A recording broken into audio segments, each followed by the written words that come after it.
아이가 태어났습니다. 축하의 말은 들리지 않았습니다. 사람들은 속삭였고 눈총을 보냈으며 탄식 대신 침묵을 택했습니다. 어머니는 한국 영화계에서 가장 찬란하게 빛났던 배우 중 한 명, 아버지는 명망 높은 예술가이자 감독입니다.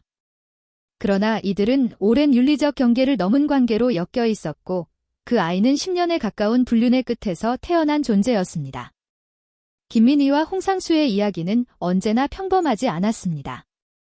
하지만 누구도 그들의 다음 장이 사회가 외면하는 아기의 탄생으로 열릴 줄은 상상하지 못했습니다. 도대체 왜 아무도 나의 새 생명을 축복하지 않는 걸까? 김민희가 아들을 출산했다는 소식은 예고 없이 세상에 던져졌습니다. 공식 입장도 없었고 행복한 출산 소식도 없었습니다. 단지 하남의 한 산후조리원에서 조용히 찍힌 몇 장의 사진만이 진실을 암시했을 뿐입니다. 불과 얼마 전까지만 해도 인천공항에서 그녀가 보였을 때 사람들은 여전히 그녀를 향해 카메라 셔터를 눌렀습니다. 그녀의 배는 분명 불러 있었고 홍상수와 손을 잡은 모습은 여전히 사랑 중으로 보였습니다.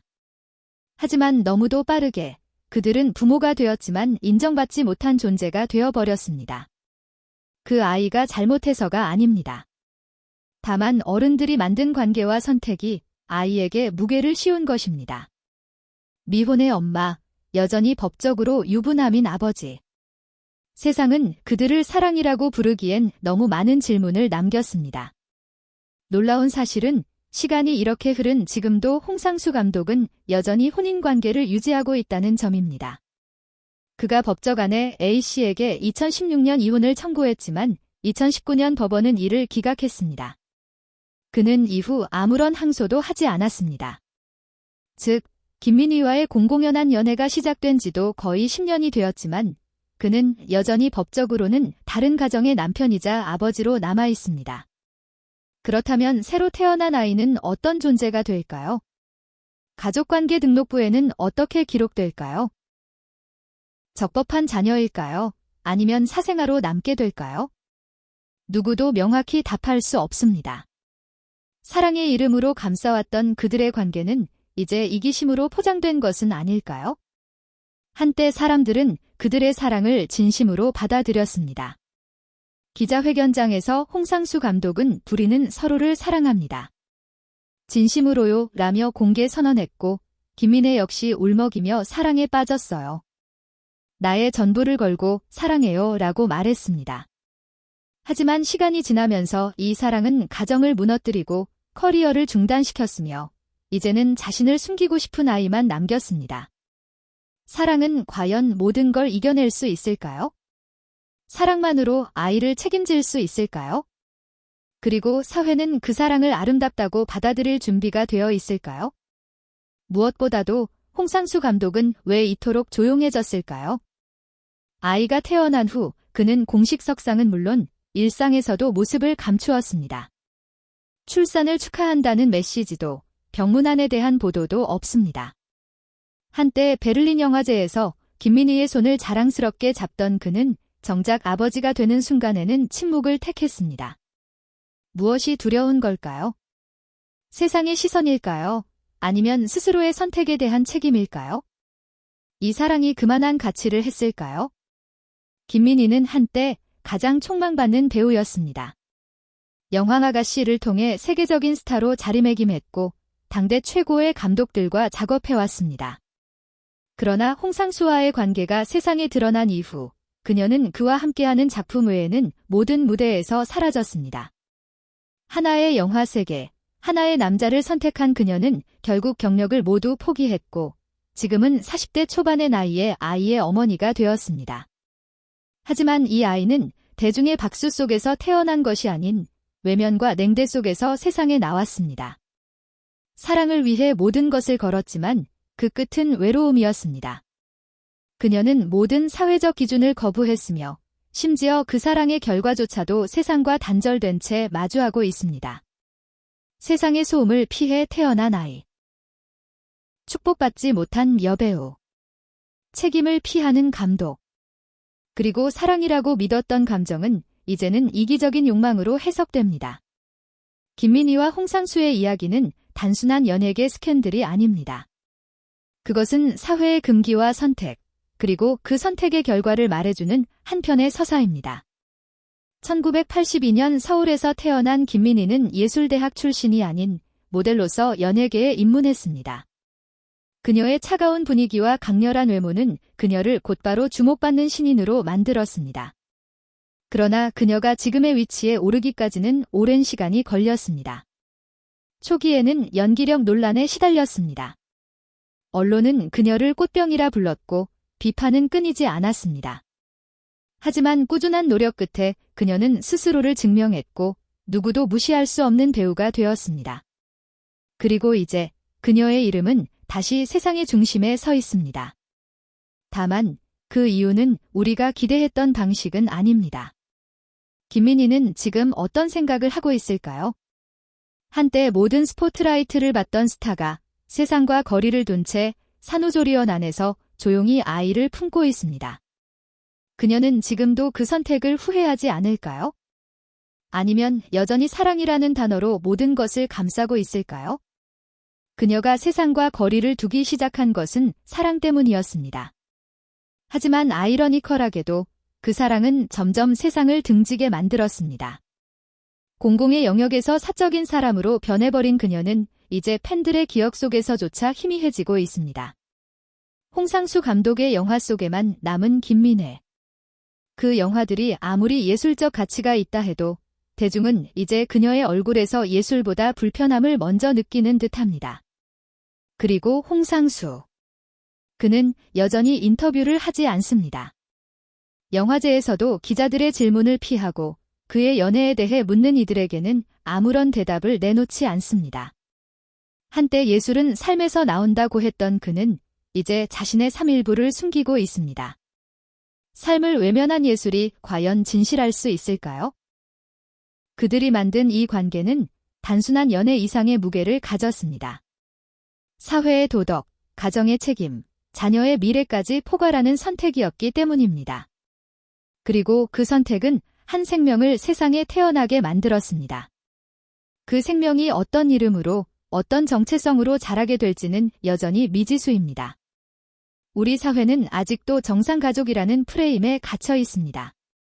결혼이라는 제도, 가족이라는 틀을 벗어난 사랑은 쉽게 낙인 찍히고 맙니다. 김민희와 홍상수의 아이는 태어나는 순간부터 그 틀에서 벗어난 존재가 되었습니다. 그 아이가 겪을 편견과 시선은 과연 정당한 것일까요? 부모의 선택이 아이의 삶에 그림자를 들이우는 것이 공정한 일일까요? 하지만 한편으로는 이런 생각도 듭니다. 세상이 변하고 있다면 그 변화를 먼저 감수한 사람들도 있어야 하지 않을까? 누군가는 욕을 먹고 누군가는 외면받으면서도 자신의 삶을 선택하는 사람들이 있어야 세상도 조금씩 변해가지 않을까? 김민희와 홍상수는 어쩌면 그런 존재들일지도 모릅니다. 사랑의 정의를 다시 쓰려 한 사람들. 전통과 규범 속에서 자기만의 길을 찾으려 했던 이들. 물론 그 길은 너무 외로웠습니다. 그들은 결국 거의 모든 것을 잃었습니다. 김민희는 연기 활동을 멈췄고 홍상수는 자신의 세계에 갇힌 채 그들만의 영화를 만들고 있습니다. 세상과의 관계를 닫아버린 그들은 서로만을 위한 세계를 꾸렸지만 그 세계가 행복하다고 확신할 수는 없습니다. 그리고 이제 그 작은 세계에 새로운 존재가 생겼습니다. 아이는 사랑으로 키워져야 합니다. 그러나 사랑만으로는 부족한 것이 현실입니다. 사회적 제도, 가족의 지지, 경제적 안정, 그리고 무엇보다도 당당함이 필요합니다. 세상 앞에서 숨지 않고 말할 수 있는 용기 말입니다. 김민희는 여전히 말이 없습니다. 그녀는 지금까지 단 한 번도 이 관계에 대해 길게 말한 적이 없습니다. 짧은 기자회견에서의 눈물, 몇 번의 수상소감, 그리고 몇 장의 사진. 그것이 전부였습니다. 그 침묵은 때로는 품격처럼 느껴지지만 지금 이 순간에는 무책임함처럼 다가옵니다. 아이를 위한 목소리조차 낼 수 없다면 그 선택이 정말 옳았다고 말할 수 있을까요? 홍상수 감독도 마찬가지입니다. 그는 여전히 법적 부인을 향한 책임을 다하지 않았고 아이를 향한 책임의 목소리도 없습니다. 예술가로서는 인정받을 수 있을지 모르지만 한 인간으로서, 한 아버지로서의 평가는 그리 관대하지 않을 것입니다. 시간은 흘러갑니다. 지금 태어난 그 아이도 언젠가 진실을 알게 될 것입니다. 자신의 이름, 자신의 부모, 자신의 존재가 담긴 이야기들을. 그때 그 아이는 어떤 생각을 할까요? 부모를 이해할 수 있을까요? 아니면 그 침묵 속에 남겨진 수많은 질문들에 괴로워할까요? 결국 이 이야기는 사랑에 대한 이야기이면서도 책임에 대한 이야기입니다. 사랑은 자유일 수 있지만 그 자유가 누군가의 삶에 상처를 남긴다면 우리는 다시 질문해야 합니다. 그 사랑은 정말로 올바른 선택이었는가? 하지만 우리는 너무 쉽게 판단합니다. 사람들의 선택을 도덕의 잣대로 재단하고 누가 옳고 그른지를 단정 지으려 합니다. 김민희와 홍상수의 사랑이 틀렸다고 말하는 것은 쉬운 일입니다. 그러나 그들이 어떤 고통과 대가를 감수했는지에 대해서는 거의 아무도 깊이 들여다보지 않습니다. 김민희는 단지 스캔들의 주인공이 아니라 스스로 선택한 삶을 살아가고 있는 개인입니다. 수많은 비난과 비웃음을 받으면서도 그녀는 그 사랑을 포기하지 않았습니다. 세상 대부분의 사람들이 등을 돌린 순간에도 그녀는 홍상수 감독과 함께하기로 결정했습니다. 그것이 어리석은 일이었든 용기 있는 결정이었든 분명한 건 그녀가 쉬운 길을 선택하지 않았다는 점입니다. 그녀는 연예계를 떠났고 친구들도 잃었습니다. 대중의 신뢰, 팬들의 지지, 작품 속에서 누리던 찬사까지. 그러나 그녀는 여전히 조용히 존재하고 있습니다. 그것만으로도 어떤 사람에겐 부러움이 될 수 있고 또 어떤 사람에겐 의문이 될 수 있습니다. 왜 그렇게까지 했을까? 무엇이 그녀로 하여금 모든 것을 포기하게 했을까? 홍상수 역시 마찬가지입니다. 그는 자신의 영화에서만큼은 끊임없이 관계에 대해 묻고 있었습니다. 사랑과 외도, 혼란과 책임, 부정과 진심.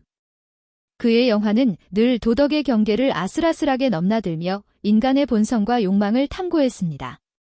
결국 그는 영화 속 주인공의 삶을 자신이 직접 살아가게 되었습니다. 감독은 현실에서 자기 작품의 캐릭터가 되었습니다. 그리고 그 끝에는 아이가 있었습니다. 이 이야기는 이제 두 사람만의 이야기가 아닙니다.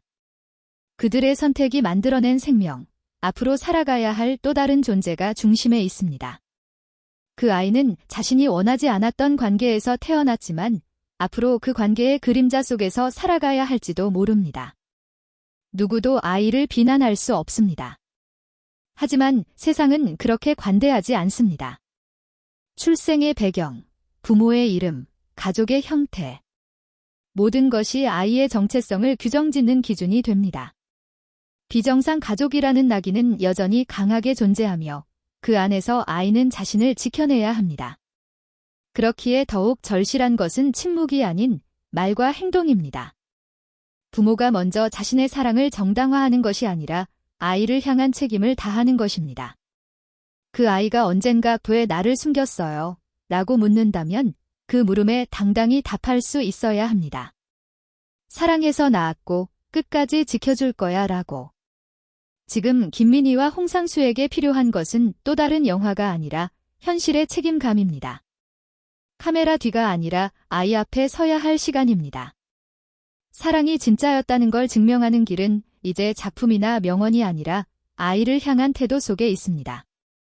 예술은 개인의 자유일 수 있지만 부모됨은 공동체적 책임입니다. 사랑은 선택일 수 있지만 아이는 결과입니다. 그 누구도 태어나고 싶다고 요청한 적은 없지만 태어난 이상 그 삶을 지지받을 권리가 있습니다. 성윤이 왜 이렇게 울고 있을까? 그녀에게 무슨 일이 있었을까? 장우혁은 그저 그녀를 손성윤은 눈물을 흘리며 대답했다. 그 안에는 그동안 숨겨왔던 불안과 두려움이 고스란히 담겨 있었다. 한 여자가 깊은 외로움과 고통 속에서 벗어나기 위해 하기로 했다. 더욱 적극적으로 다가갔다. 그는 그녀의 마음을 조금씩 열게 만들었고, 걔는 이전보다 더욱 깊어졌고, 서로에게 없어서는 안 될 시간, 손성윤은 잠을 이루지 못하고 눈물을 흘리며 장우혁에게 전화는 단순한 사건이 아니었다. 그것은 두 사람 사이의 깊은 신뢰와 사랑 일이야 라고 물었다. 그는 그날 장우혁에게 전화를 건 이유를 정확히 알았다. 그녀는 자신이 필요한 사람을 찾았고 그 사람이 바로 장우혁이었고 그로 인해 사람들과의 관계에서 상처를 많이 받았다. 그러나 시간이 지나면서 그녀는 자신의 아픔을 숨기며 살아간 버틸 수 없을 그동안 손성윤과의 관계에서 깊은 위로해주고 싶었고 그녀가 무엇을 필요로 하는지 알고 싶었다. 그가 손성윤의 집에 도착했을 때 그녀는 항상 무거운 짐을 짊어진 채 살아가고 있었다. 항상 그녀의 곁에 있었고 그녀를 이해해주는 유일한 사람이었기 때문이다. 그녀는 오빠, 내가 너무 외로웠어. 아무리 사람들과 함께 있어도 나는 항상 혼자였어. 이제는 더 이상 그리고 장우혁 만들었다. 손성윤의 집에 도착한 장우혁은 그녀가 문을 열어주기를 기다렸다. 문을 열자 손성윤은 그의 목소리는 떨리고 울먹이는 소리가 섞여 있었다. 오빠, 당신이 필요해 라고 간절하게 말했다. 손성윤을 수 있게 되었다. 그들은 서로에게 의지하며 힘든 시간을 함께 극복해 나갔다. 손성윤이다. 그의 마음속에는 깜짝 놀라면서도 즉시 손성윤의 집으로 차를 몰았다. 새벽의 길은 손성윤은 어느 순간부터 외로움을 느끼고 깊은 불안감에 시달리기 심했다. 장우혁의 반응. 장우혁은 손성윤의 전화를 받자마자 상황이 심각함을 직감했다. 은 손성윤에게 있어 단순한 친구가 아닌 그녀의 삶에서 없어서는 안 될 존재가 되었다. 단순한 감정의 폭발이 아니었다. 이 가득한 얼굴로 그를 판적하고 고요했지만 그의 마음은 떨리고 있었다. 그가 손성윤에게 무엇이 필요한지, 그 상황이 무엇인지 춘의 말은 탈회를 쌓아왔기에 그녀의 목소리에서 느껴지는 울음소리가 결코 가벼운 일이 아님을 알았다. 그는 무조건적인 사랑과 신뢰로 손성윤을 그저 왜 이런 일이 생겼을까? 라는 생각만이 떠올랐다. 도대체 손성윤에게 무슨 일이 있었던 걸까? 손성윤의 깊은 내면 시작했다. 그때마다 그녀는 장우혁을 떠올렸다. 장우혁은 어릴 적부터 가정의 문제로 힘들었던 기억이